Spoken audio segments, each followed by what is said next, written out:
앞으로의 절차까지 짚어보겠습니다.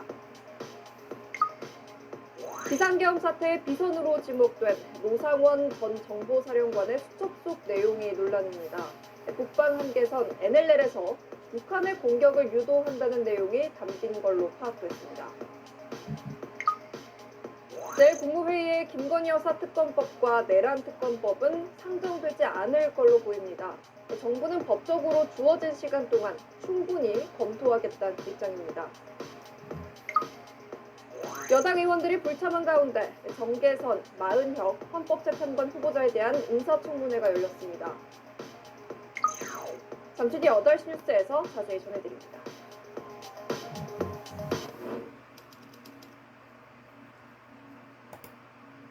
우리가 이제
세대는 달라도 잇몸병은 이 같아. 사는 모습은 달라도 잇몸약은 이 같아.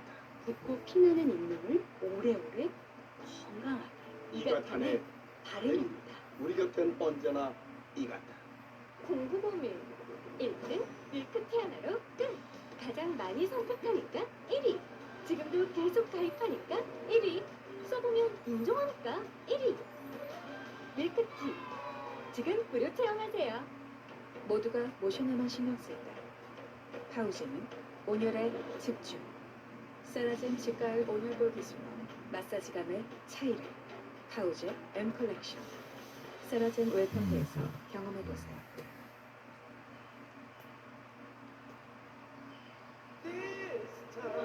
나의 금융 플랜에 맞춰 좋은 차를 바로 찾으니까. 계획 있는 삶, 여유 있는 삶. KB 차차차. 금연은 못하고 스트레스만, 식욕만, 짜증만 늘었다. 금단 증상만 늘었다. 니코레트는 7가지 금단 증상을 효과적으로 완화해 금연 성공을 도와줍니다. 약국이라 믿을 수 있는 니코레트. What do you think? 한국에서 태어나 자란 사람들은 What? 영어를 틀립니다. 잠깐만. 원래 그래요. 틀리고 또 틀립니다. 여러분이 보시기에 이 사람은 틀렸습니까? 제가 봤을 땐 트일 사람 같은데요. 틀리게라도 말하다 보면 영어는 결국 트이니까요. 틀려라. 트일 것이다. 스픽. 강남이 부러워한 비즈니스 인프라. 엠파이어 스테이트를 뛰어넘는 스케일. 판교에 버금가는 탁월한 미래가치. 입주부터 설계까지 모든 것이 하이엔드. This is the real high-end. 지식산업센터를 뛰어넘는 High-end Work Edition. 신광교 클라우드 시티.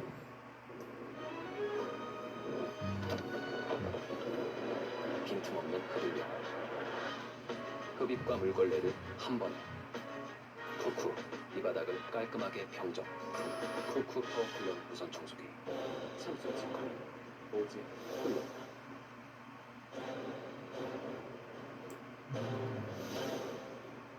주님, 꺼지지 않는 숲. 인생 뭐 있어? 훌랄라. 미래는 막연한 것이 아닙니다. 100만 시민이 만든 아주 특별한 미래. 자연부터 산업을 아우르는 결국 시민을 위한 미래가 선택한 도시.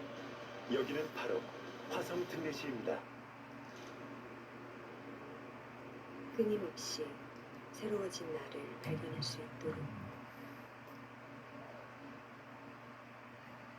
타임리스 뷰티 고훈진. 고맙습니다. 올 한 해 윤우통과 함께 걸어주셔서 응원합니다. 앞으로 걸어갈 모든 발걸음에 새해에도 걸을 때 윤우통. 공인 인서 때문에 하는 일이 없어졌죠. 아빠, 미인서가 뭐야? 그건 영원히 모를 거다. 내 돈 찾는데 돈 드는 게 이상하지 않아요? 당연한 일이 당연하게 된 거죠. 요즘 모임 회비 걷기 정말 쉬워졌다. 아, 가는 덕분이지. 이제 엉카 안 써요. 내 카드 있으니까. 내 돈은 내가 관리한다. 나 56만 원 찾았어. 내 돈인데 뽕돈 생긴 기분? 작정은 마라톤인 줄 알았는데 100m 달리기처럼 되더라고요. 운목이 참 쉽다. 내 이름으로 대법원 생기는 것까지 막아주니까 안심이죠? 사업할 때 이만한 게 없죠. 근데 왜 안 가르치고 혜택도 좋고. 금융을 바꾸면 생활을 바꾸라. 카카오뱅크.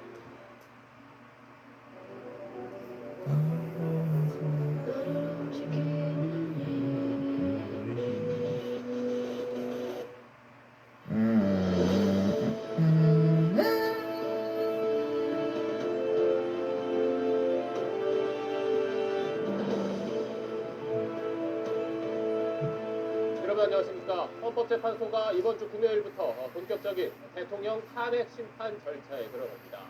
윤석열 대통령이 일주일 넘게 헌법재판소가 보낸 서류들을 계속 수령하지 않자 이미 받은 걸로 간주하고 탄핵 심판을 진행하기로 한 겁니다. 헌재는 이번 주 금요일인 27일 첫 변론 준비 기일을 열고 주요 증거와 쟁점들을 정리할 예정입니다. 오늘 첫 소식 백운 기자가 전하겠습니다. 헌법재판소는 지난 16일부터 19일까지 탄핵 심판 관련 서류들을 대통령실과 관저로 잇따라 보냈습니다.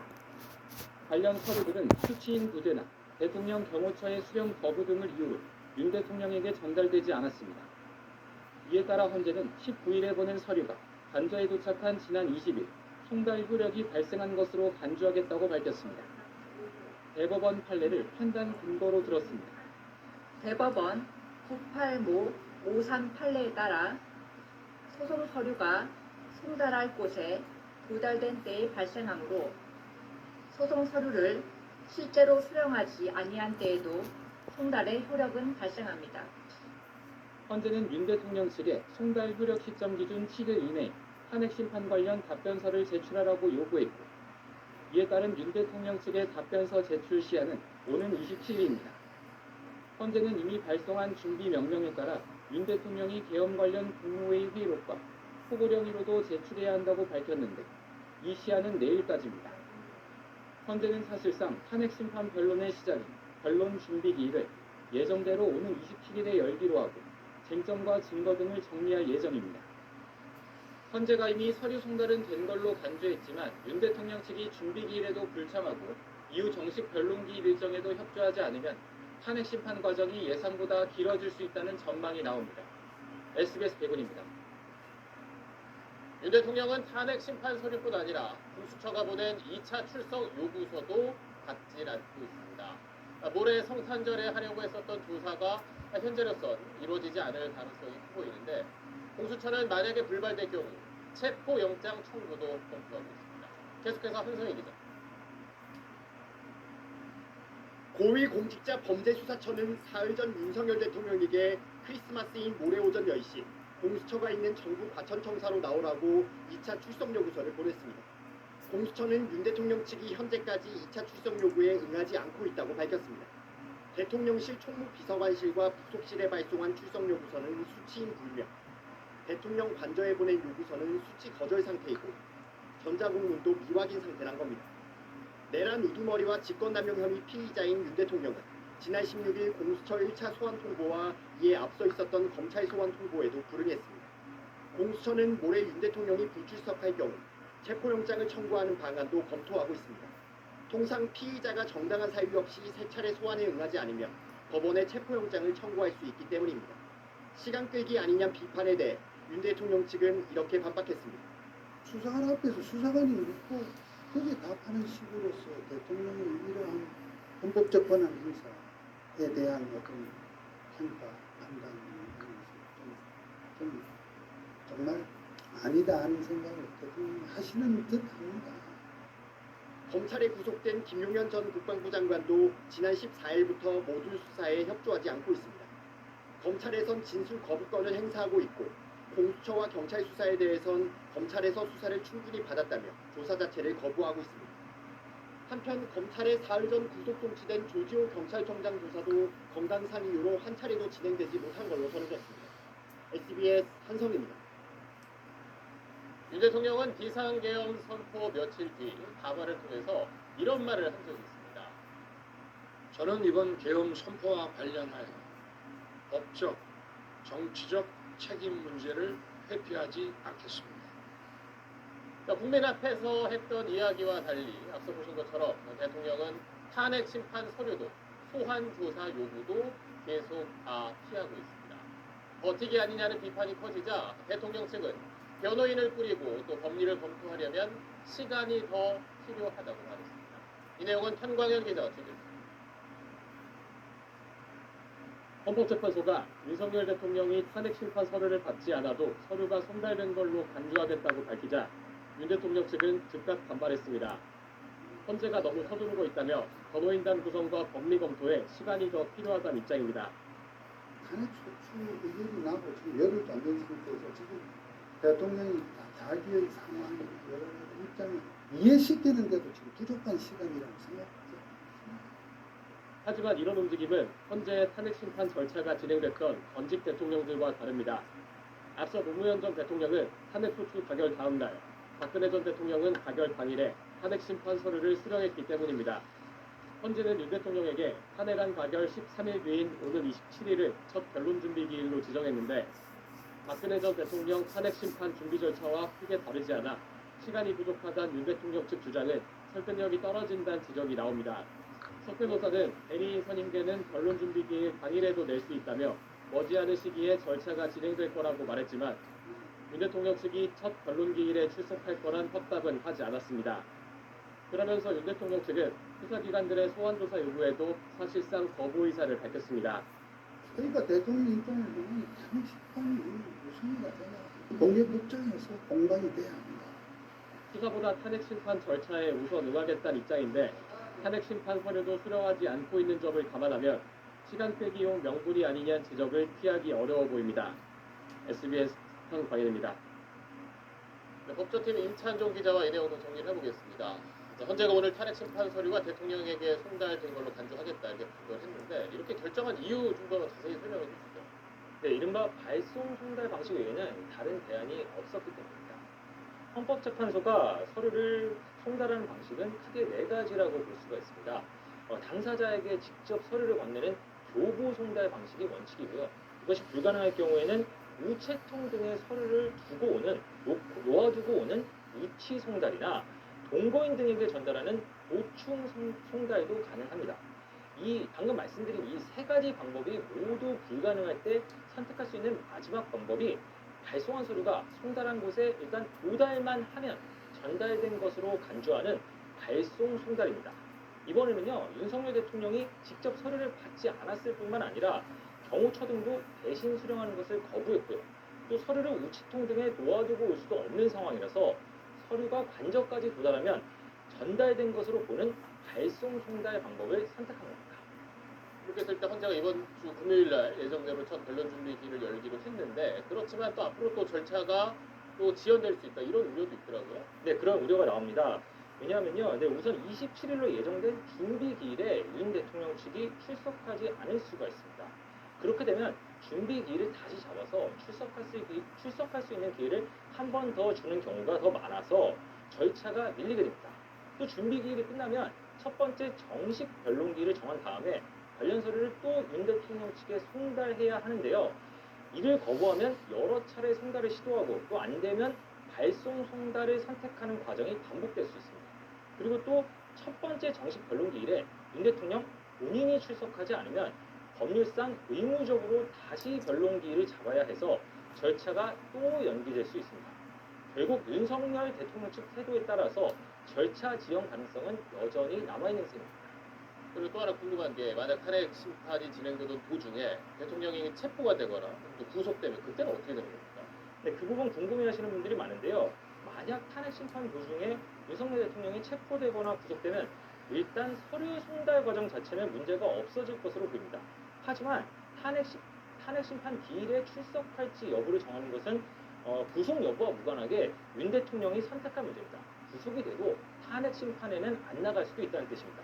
만약 구속된다면 윤 대통령 측은 탄핵 심판 방어권이 심각하게 침해된다고 주장할 가능성이 큽니다. 또 만약에 구속 상태로 재판에 넘겨진다면 윤 대통령 측은 탄핵 소추와 같은 이유로 형사 재판이 진행되는 경우 탄핵 심판을 정지할 수 있다는 법 조항에 근거해 탄핵 심판 절차 정지를 요청할 수도 있습니다. 네, 알겠습니다. 임찬종 기자 오늘 소식 잘 들었습니다.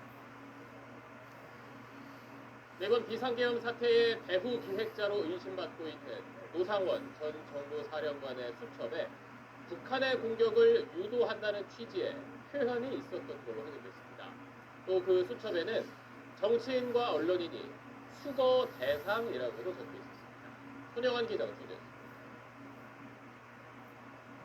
경찰 특별수사단이 지난 15일 노상원 전 정보사령관 주거지 압수수색 과정에서 확보한 수첩은 손바닥 크기의 70페이지 분량입니다. 경찰은 이 수첩이 노 전 사령관 혐의를 뒷받침할 핵심 증거로 보고 수사를 이어왔습니다. 수첩엔 문장보단 단편적인 단어들이 주로 나열돼 있는데 국방 한계선 NLL에서 북의 공격을 유도라는 표현이 적혀 있었다고 경찰은 밝혔습니다. 경찰은 이 표현이 김용현 전 국방부 장관 등이 계엄을 위해 북한을 의도적으로 자극하려는 것 아니냐는 의혹과 맥이 닿는 부분이라 사실관계를 확인 중입니다. 다만 실제로 움직임이 있었는지는 확인되지 않았다는 게 경찰의 설명입니다. 노 전 사령관은 체포 직전 SBS와 통화에서 김용현 전 국방장관과 북한 도발에 대응하는 방안을 논의했다며 이렇게 말했습니다. 원점을 포격한다든지 그러면 그 안보 불안을 조성해서 전쟁 상황을 유발할 수 있고 국민한테 불안감을 공포감 조성하니까 수첩 안에는 국회 공세란 표현도 있었고 정치인과 언론인, 공무원 등을 수거 대상으로 지칭하고 판사 등 일부 대상자의 실명도 기재돼 있었다고 경찰은 밝혔습니다. 경찰은 수거라는 표현이 체포의 의미로 보인다며 이들에 대한 수용과 처리 방법도 수첩에 담겨 있다고 설명했습니다. 국회 현안 질의에선 해당 수첩에 사살이라는 표현도 있다는 증언도 나왔습니다. 사살이라는 표현이 있었습니다. 사실이 부합한다라고 보겠죠. 경찰은 노 전 사령관이 진술에 소극적이라 계엄 전 햄버거 회동을 한 정보사 관계자들을 상대로 사실관계를 더 확인하고 있다고 밝혔습니다. SBS 손형환입니다. 민간인 신분인 노상원 전 사령관이 비상계엄에 깊숙하게 관여한 정황은 수사를 통해서도 속속 드러나고 있습니다. 노 전 사령관을 중심으로 별도의 수사단을 운영하려 했다는 증언과 또 그걸 뒷받침할 인사 관련 공문을 경찰이 확보했습니다. 신용식 기자가 취재했습니다. 비상계엄이 선포되기 직전인 지난 1일과 3일 노상원 전 정보사령관이 이른바 별동대를 구성하려 한 정황이 경찰에 포착됐습니다. 경찰 특별수사단은 당시 햄버거 가게 회동이 노 전 사령관을 중심으로 별도의 수사단을 만드는 모임이었다는 진술을 확보했다고 밝혔습니다. 그러면서 계엄 선포 이후 꾸려진 합동수사본부와는 별개로 노 전 사령관이 직접 운영하려는 목적으로 정보사와 국방부 조사본부를 중심으로 꾸렸다고 말했습니다. 노 전 사령관의 최측근인 구삼해 준장과 방정환 준장이 각각 단장과 부단장을 맡기로 한 걸로 전해졌습니다. 수사단은 60여 명으로 구성하고 1, 2, 3대로 나눠 운영하는 구체적인 계획까지 짰던 걸로 경찰은 파악하고 있습니다. 경찰은 수사 2단에 군 관계자들을 배치하기 위한 인사 관련 공문도 국방부로부터 확보했습니다. 해당 공문은 포고령 발령 뒤 김용현 전 국방장관으로부터 전달받은 일반 명령 문건을 근거로 작성된 걸로 추정됩니다. 앞서 민주당도 관련 의혹을 제기한 바 있습니다. 수사 2단은 총 3개 대대로 구성되어 있고 김용현은 노상원을 통해서 임무를 하달하였고 노상원은 조직관리 및 임무를 전달하는 역할을 한 것으로 보입니다. 경찰은 수사 2단의 1차 명령으로 중앙선거관리위원회의 서버 확보 임무가 내려졌지만 임무를 달성한 정황은 발견하지 못했다고 전했습니다. SBS 신용식입니다. 내란 공범 혐의로 고발된 추경호 국민의힘 전 원내대표에게 경찰이 조사받으러 나오라고 통보를 했습니다. 이게 두 번째 소환 통보인데 자세한 내용은 경찰 특별수사단 취재 기자에게 물어보도록 하겠습니다. 김보미 기자, 경찰이 추경호 전 원내대표에게 나오라고 한 통보한 날짜가 언제입니까? 네, 경찰 특별수사단이 추경호 전 국민의힘 원내대표에게 통보한 출석 날짜는 오는 26일입니다. 이번이 두 번째 수원 통보로 수의원은 네 번째 공범 혐의로 고발된 피의자 신분입니다. 계엄 당시 국민의힘 원내대표였던 수의원은 우원식 국회의장에게 계엄 해제 표결 연기를 요청하거나 김상원 측에를 감사로 소집해 계엄 해제 표결을 방해했다는 의혹이 제기돼 경찰에 고발됐습니다. 이에 대해 추 전 원내대표는 국회 출입이 통제되는 바람에 감사로 의원총회 장소를 잡은 것이라며 고의는 없었다고 설명해왔습니다. 경찰도 자체적으로 이 계엄 수사에 속도를 내는 모양인데 앞으로 수사 방향도 보여주시죠. 네, 후보자는 노상원 전 정보사령관의 수첩이 계엄 전모를 밝힐 스모킹 건으로 보고 내용 확인에 속도를 내고 있습니다. 경찰은 특히 국방개선 NLL에서 국외 공격을 유도라는 표현의 근거로 내란죄와 함께 외환죄 혐의도 있다고 보고 수사를 확대하고 있습니다. 또 윤석열 대통령의 개인 휴대전화 통화 내역 확보에 분석하고 있는데요.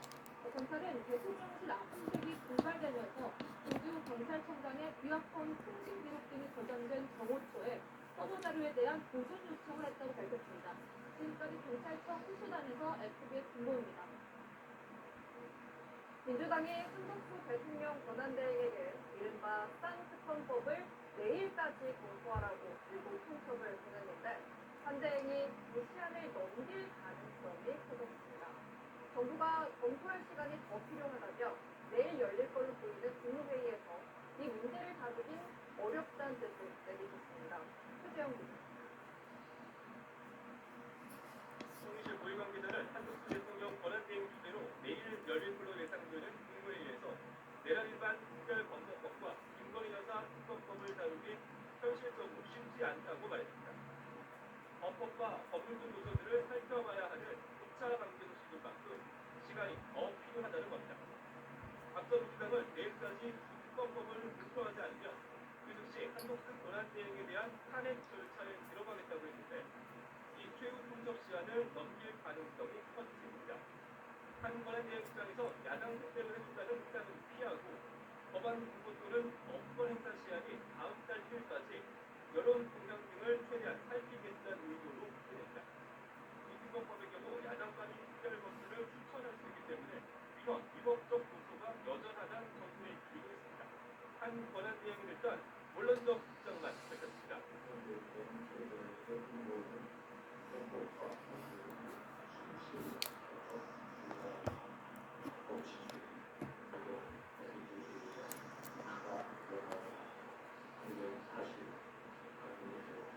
정부는 오늘 26일 처음 문을 열기로 하게 된 여야정 협의체에서 접점이 마련될지도 주목합니다.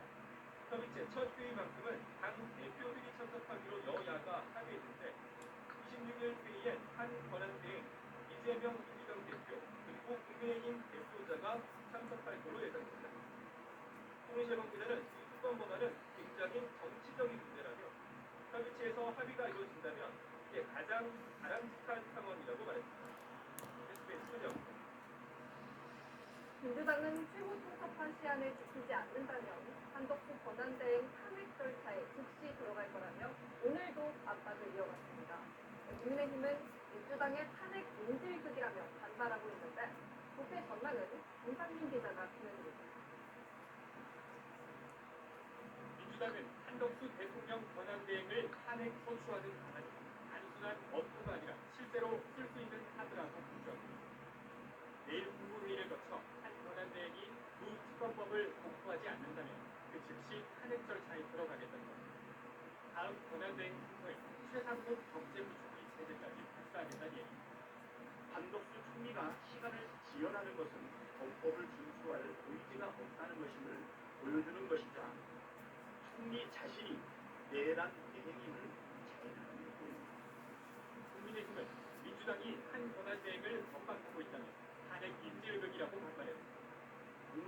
탄핵이라는 칼을 대통령 권한대행의 목에 들이대고서 민주당이 원하는 대로 해주지 않으면 찌르겠다는 탄핵 움직임입니다. 한 권한대행이 두 특검법을 내일 공포하지 않을 경우 민주당이 곧장 탄핵 소추안을 발의할진 아직 미지수입니다. 오는 26일 야당 주도로 헌법재판관 후보자 3명에 대한 임명 동의안이 국회에서 처리될 가능성이 있습니다.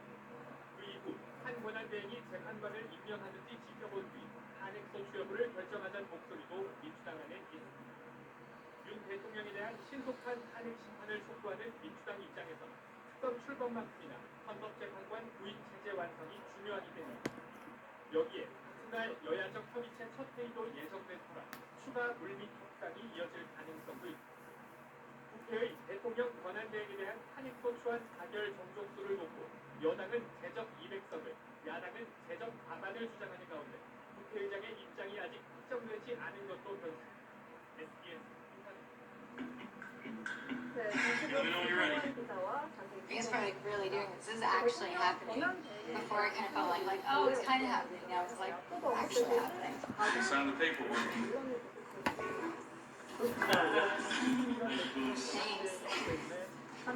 I got this. There we go. 반대로 야당에선 손출책 대통령이 아닌 김명지 국무총리인 만큼 이 국무위원 탄핵에 필요한 재정위원 과반수, 즉 151성만 있으면 151명 이상만 찬성하면 탄핵할 수 있다고 얘기하죠. Let me know when you're ready. I know, sorry. You didn't have to go so fast. 국회 입법부는 Yep. My wedding rings. So if you'll officially need to know. I'm just staying here naked while you're doing this. Okay. Now what? Okay, close yours. Here we go. There we go. Hang on, put it in front of you. Got it?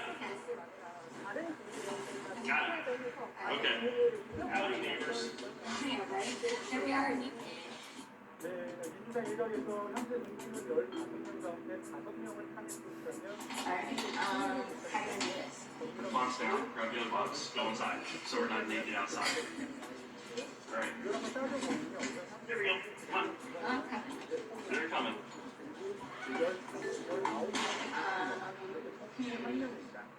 국무회의 수정에 따라서 제적의 과반수, 그러니까 11명 정도 있어야 국무회의가 될수 있는데 What we'll do is, good boy. 탄핵 가결돼 정부가 정부를 잡고 여성관이 진행하는 분석, 국방 행안장관은 파일을 낼수 있다. No, this is like so weird. Like, and I don't feel free like being naked. You just seem to be hanging out naked, no problem. Well, I'm just trying to make the best out of a bad situation. Well, I think you're going to learn a lot about this. We will see. Oscar, what's going on, man? Me and turn lights out. Thank you for good. 21 days of this. How do you feel? Now strict, literally strict. 다음은 저희가 You look good. 담임에 대한 내용입니다. 윤석열 대통령이 1년 전인 지난 The house is not feeling like my house right now. That's super uncomfortable. 비상급수 말고 방법이 없다며 계엄령을 꺼냈다는 Don't do that. 지난 9월 국군의날 행사 기초에도 주요 직통들에게 계엄을 언급했습니다. 김태형 기자의 Sleepy.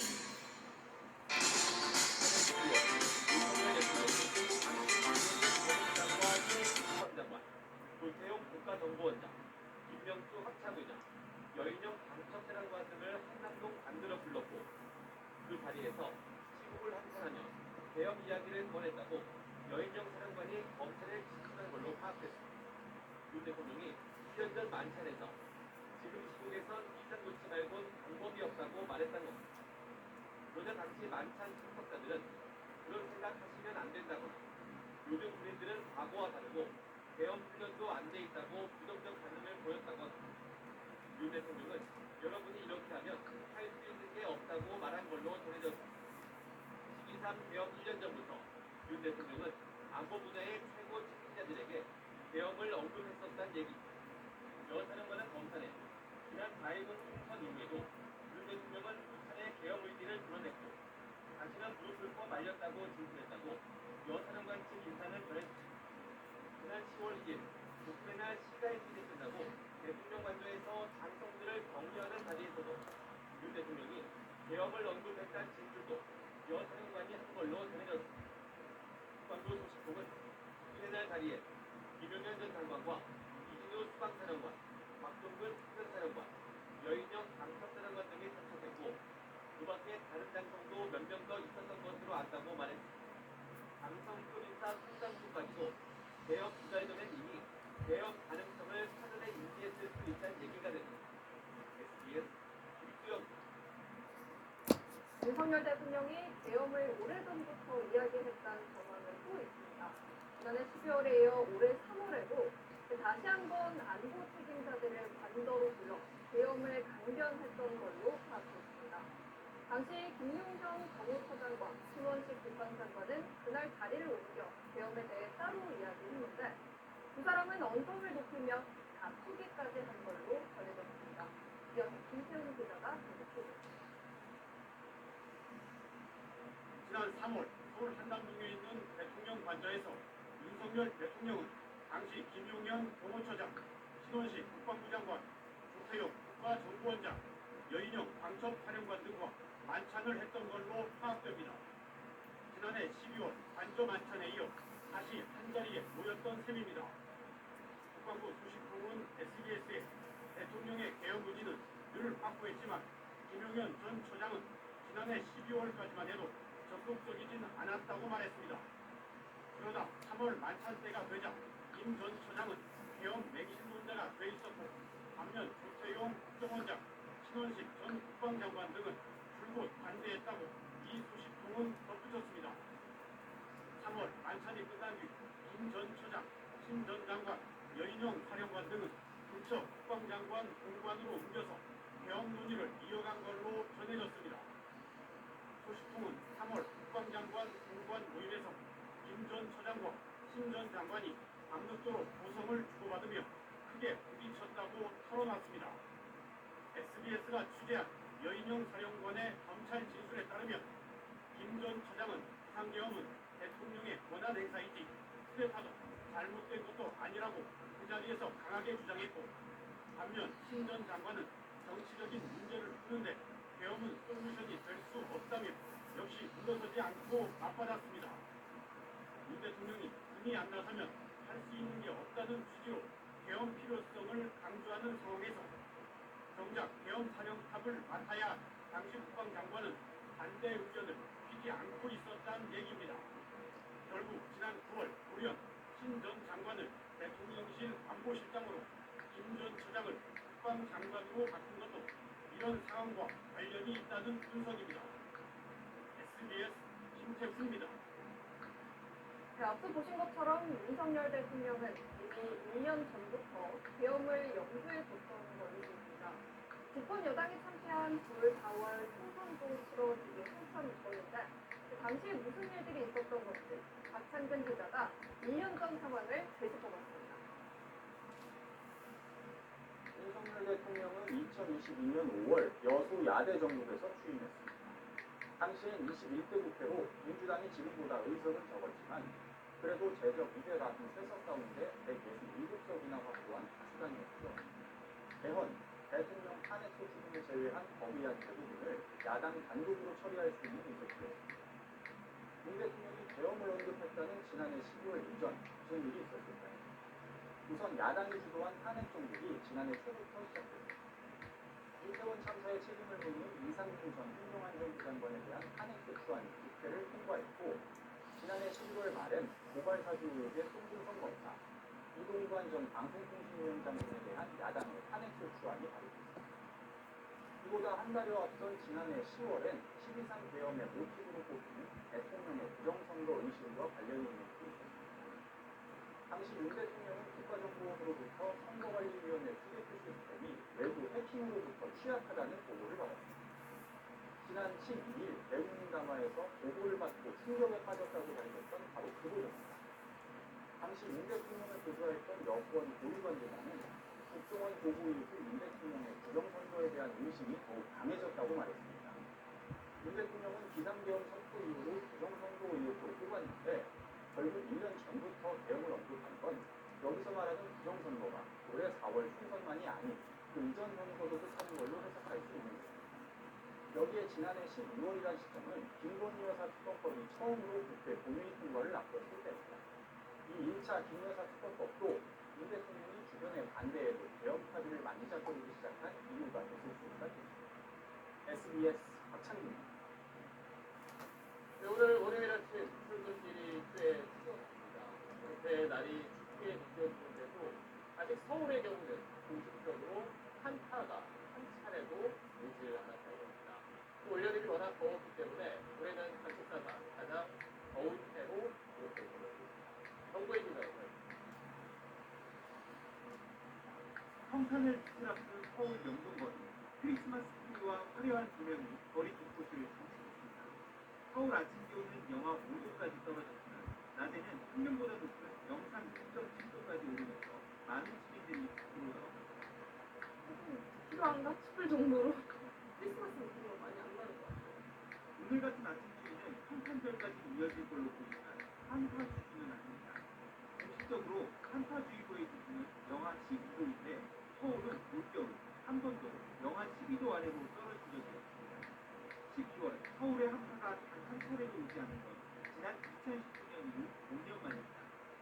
중국 쪽 남아시아에 자리 잡고 있는 고기압이 이쪽 항공기의 남하를 막고 있기 때문으로 보이는데 내년 1월까지도 이런 현상이 이어질 전망입니다. 1월 이후에 양반이 되는데 중국 운동은 한반도 주변의 고기압 현상을 유도하여 기온 상승 요인으로 북극해에 적응해 있는 기온 하강 요인으로 작용하여 기온의 상승과 비슷하겠습니다. 추위의 기세가 예년 같지 않은 데다 지난 2월과 4월, 11월에 발생한 이상고온과 추석 열대야 등으로 올해는 사실상 가장 더운 해로 기록된 전망입니다. 지난해 서울 연평균 기온이 14.1도로 이전 최고 기록이었는데 올해는 14.9도로 기록을 훌쩍 넘어섰습니다. 대전과 철원, 전주, 부산 등 전국 도시들의 평균 기온도 역대 최고치입니다. 기상청은 오늘 장기 전망을 발표하며 내년 2월에 이어 3월도 풍년보다 포근할 걸로 내다봤습니다. SBS 정부입니다. 러시아에 간 북한군이 전장에서 쓰고 있는 위조 신분증이 처음으로 들어왔습니다. 이미 1000명이 넘는 병력 소식을 본 북한군이 추가 파병은 물론 무기 추가 지원까지 추진하고 있다는 소식입니다. 이 내용은 김정일 기자입니다. 우크라이나군은 러시아 크루스크에서 북한군을 사살하는 장면이라는 영상을 연일 공개하고 있습니다. 드론에 쫓기는 동양인 얼굴이 가까이 보입니다. 북한군 추정지신 대구 사진과 함께 이들이 사용했던 2조 러시아 신분증도 공개했습니다. 신분증엔 러시아식 이름이 표기돼 있고 출생지는 쇼이구 러시아 전 국방장관의 고향인 수바공화국으로 되어 있습니다. 하지만 서명란엔 붉은 글씨로 광복진, 조초로, 이대역이란 반전 이름이 선명합니다. 우크라이나군은 러시아가 북한군의 존재를 감추기 위해 온갖 수단을 동원하고 있다고 주장했습니다. 우크라이나 한 매체는 러시아 포로들의 신문 영상을 확보했다고 보도했습니다. 이들은 러시아군이 오래된 AK-47 구총을 사용하는데 북한군은 모두 최신 AK-19를 갖고 있다며 실전에선 북한군이 먼저 전투에 투입된 후 러시아군이 뒤따른다고 말했다고 매체는 전했습니다. 이런 가운데 우크라이나 한 군사 매체는 북한이 러시아에 사거리 1000km가 넘는 탄도미사일 속성 2형을 보냈을 가능성이 있다고 주장했습니다. 러시아 중부를 지나는 화물 열차에 실린 원통형 물체가 속성 2형으로 추정된다는 건데 그러면서도 100% 확신은 할 수 없다고 덧붙였습니다. 우리 합동참모본부는 북한이 러시아에 240mm 방사포와 170mm 자주포를 지원하고 있고 자폭형 무인기 지원 의사도 밝힌 걸로 파악돼 동향을 추적하고 있다고 설명했습니다. 또 러시아에 병력 부대나 증원 파병을 준비하고 있다고 밝혔습니다. SBS 국정입니다. 중국 충주의 한 추석 충전소에서 갑자기 버스 한 대가 폭발해 3명이 다쳤습니다. 충전을 마치 버스가 시동을 걸자 얼마 뒤에 폭발이 일어났습니다. 사고 버스는 차량 결함으로 수리를 받으러 갔거든요. 수제비 안정훈 수소 충전을 마친 버스 주변을 사람들이 서성입니다. 이상을 감지하고 차량을 들여다보는 수차례. 충전소 관계자가 버스 뒤편을 지나가는 순간 폭탄이 터진 듯 한순간에 버스가 폭발합니다. 오늘 오전 11시 10분쯤 충주시 목행동 수소버스 충전소에서 버스 폭발로 3명이 중경상을 입었습니다. 충전소 직원이 버스 충전 완료 후 버스에서 시동을 걸고 약 10초경에 차량 부분에서 폭발 사고가 일어났습니다. 사고 지점에서 멀리 떨어진 곳까지 날아온 파편을 통해 당시 폭발의 위력이 얼마나 컸는지 확인할 수 있습니다. 폭발한 버스는 당시 차량 결함으로 지점 AS 센터에 가는 길이었습니다. F 경보 등, 즉 스택 부분의 이상이 확인된 건데 왕복 100km에 달하는 장거리 이동을 위해 충전소에 갔다 사고가 난 겁니다. 지금 스택 부분이라고 하면 일종의 발전기라고 보시면 되는데 그 부분에 이상이 있을 것이다라는 그 코드가 발견이 된 겁니다. 버스 폭발의 여파로 충전기는 모두 파손됐지만 수소 충전소 자체는 안전에 이상이 없는 것으로 확인됐습니다. 충주시는 관내 수소 전기버스 18대의 운행을 전면 중단하고 대체 버스를 투입한 상황. 하지만 충주시 목행동 수소버스 충전소가 관내 수소 충전의 80%를 담당했던 만큼 시민 불편이 불가피할 전망입니다. 원인 규명을 위한 합동 조사가 시작된 가운데 또 다른 사고를 막기 위한 철저한 검증이 요구되고 있습니다.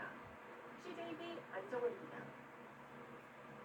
배수가 좀처럼 살아나질 않으면서 자영업자의 어려움이 그 어느 때보다 큽니다.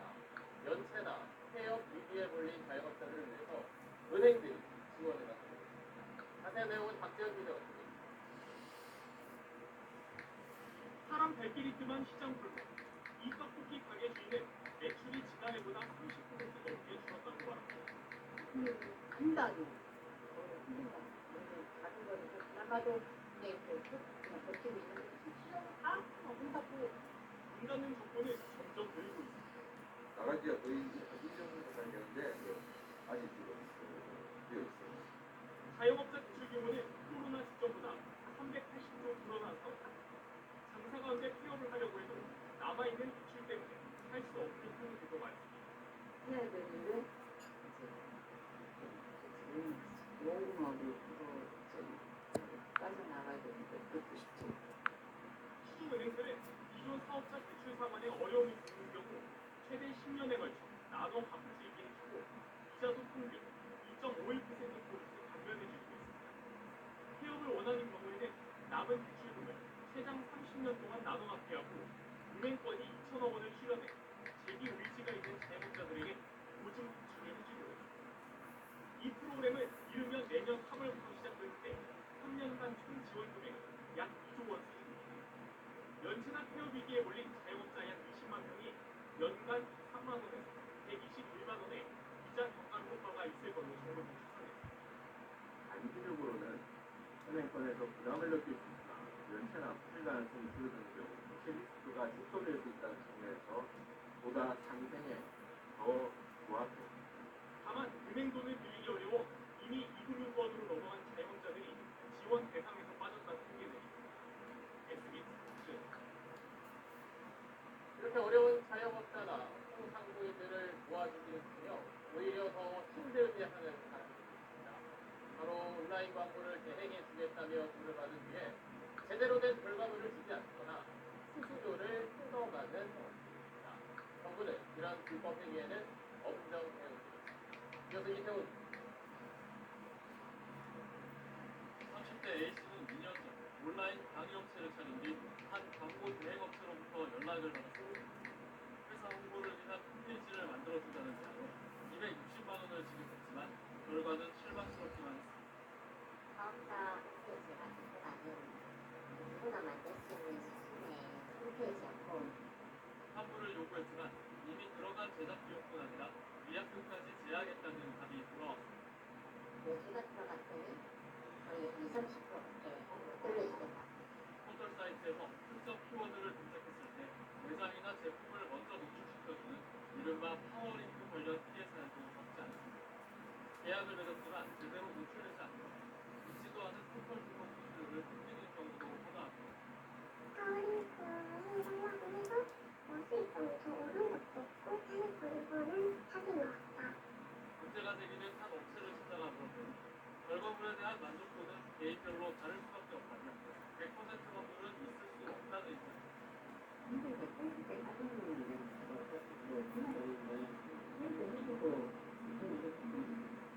온라인 광고 관련 공장 상담과 조작 신청은 지난 2018년 3,300여 건에서 4년 만에 1,600여 건으로 3배나 급증했습니다. 광고대 핵 불법행위 근절을 위한 일관 합동대응 특별팀까지 가동한 정도로 그동안 가장 많은 민원이 확인된 업체 그곳을 수사 의뢰하기로 하는 등 엄정 대응 기조를 분명히 했습니다. SBS 이태원입니다. 제작비 200억 원, 가장 비싼 표가 100만 원인 국내 최대 규모의 오페라 공연이 시작부터 논란을 빚었습니다. 첫 공연을 앞두고 갑자기 연출자가 이 작품에서 손을 떼겠다고 발표했고 또 예매를 했는데도 정작 현장에 가보니 자리가 없는 경우도 있어서 환불 요구가 빗발쳤습니다. 그 이유를 노재행 기자입니다. 어제 저녁 7시 서울 코엑스 T홀 공연이 시작할 시간이지만 입장하지 못한 관객 수백 명이 긴 줄을 서서 기다립니다. 곳곳에서 항의와 고성도 들립니다.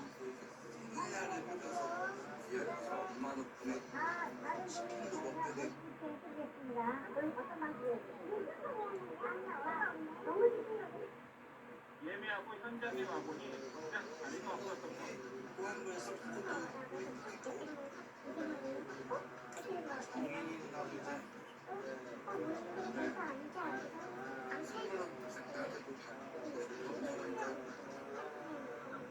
나는 증거를 이렇게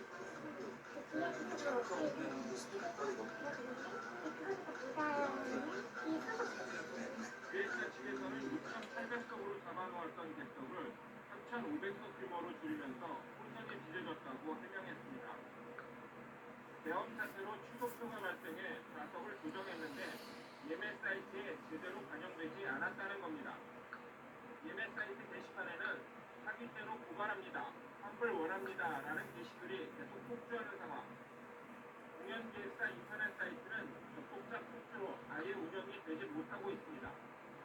연출자인 다비데 리버모어는 개막 공연 수시간을 앞두고 프란도스를 내 작품으로 인정하지 않는다며 결별을 선언하기도 했습니다. 오페라 제작사의 일방적이고 지속된 변경력으로 연출 작업이 불가능하다고 밝혔습니다.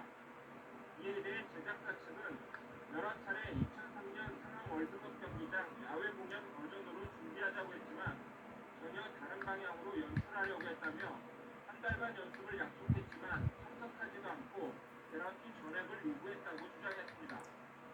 어게인 2024 투란도스는 제작비 200억을 들여 세계 최정상급 성악가들이 출연한다고 홍보해 화제가 됐던 공연으로 오는 31일까지 모두 10차례 진행됩니다. SBS 노재희입니다. 국회에선 민주당이 추천한 헌법재판관 후보자들의 인사청문회가 국민의힘 의원 등이 불참한 가운데 진행됐습니다. 두 후보자 모두 대통령 추천이 아닌 국회 추천 몫의 헌법재판관을 권한대행이 임명하는 건 문제가 없다고 밝혔습니다. 한소희 기자. 야당이 추천한 40여 경계선 두 헌법재판관 후보자 인사청문회엔 야당 의원들만 참석했습니다. 최종 임명된다면 윤석열 대통령 탄핵 심판에 참여하게 될 두 후보자에게 12.3 비상계엄을 어떻게 보는지 물어보는 질문이 쏟아졌습니다. 개혁은 통치행위고 사법 집사에 계산이 되지 않는다고 주장했습니다.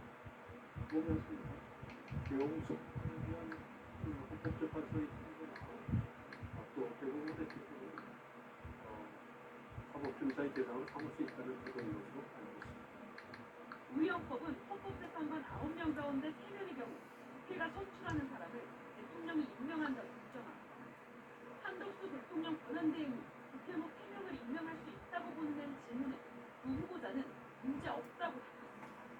대통령 권한대행이 운영하는 것은 문제가 된다고 생각합니다.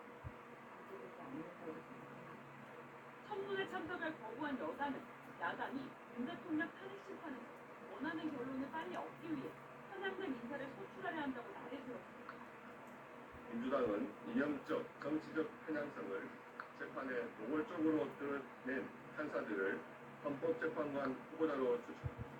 대통령이 파면된 건 아니니 대통령 권한이 헌법재판관 임명을 한 권한대행이 할 수 없다는 게 국민의힘의 입장입니다. 민주당은 내일 국민의힘이 추천한 우한창 후보자에 대한 인사청문회도 진행한 뒤 오는 26일 국회 본회의에서 새 헌법재판관 후보자의 임명동의안을 한꺼번에 처리할 방침입니다. 국민의힘은 민주당이 임명동의안을 처리하면 임명 절차를 문제 삼기 위해 헌법재판소에 권한쟁의 심판을 제기하겠다고 예고했습니다. 예, 한수입니다. 비상계엄 사흘 뒤에 임명된 박선영 진실화해위원장이 국회에 처음으로 출석했다가 야당 의원들의 요구로 퇴장당했습니다. 이재명은 안 됩니다라는 문구가 들어간 현수막을 걸어선 안 된다고 했던 순간이는 섣부른 결정이었다며 한 발 물러섰습니다. 김기태입니다.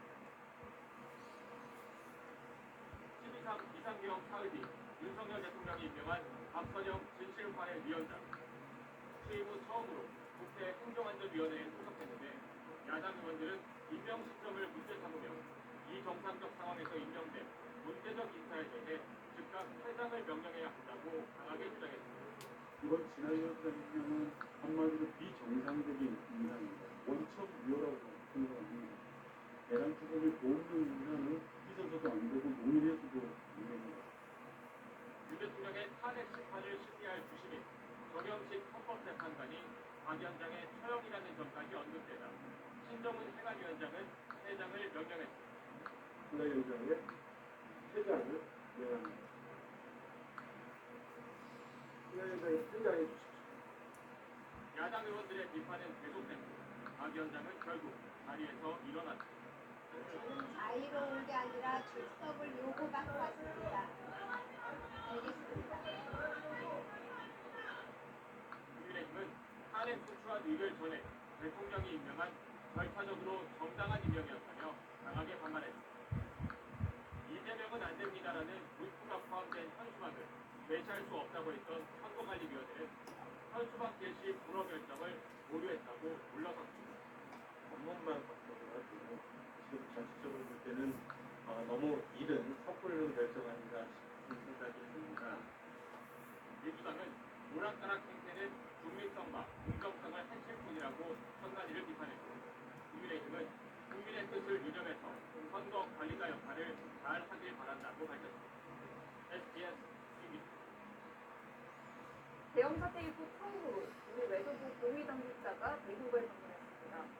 임기가 한 달도 채 남지 않은 바이든 정부와는 한미 고위급 교류 재개를 논의하기로 했는데 정작 바이든과는 전혀 다른 대외 정책을 예고하고 있는 트럼프 측과의 면담은 잡히고 있습니다.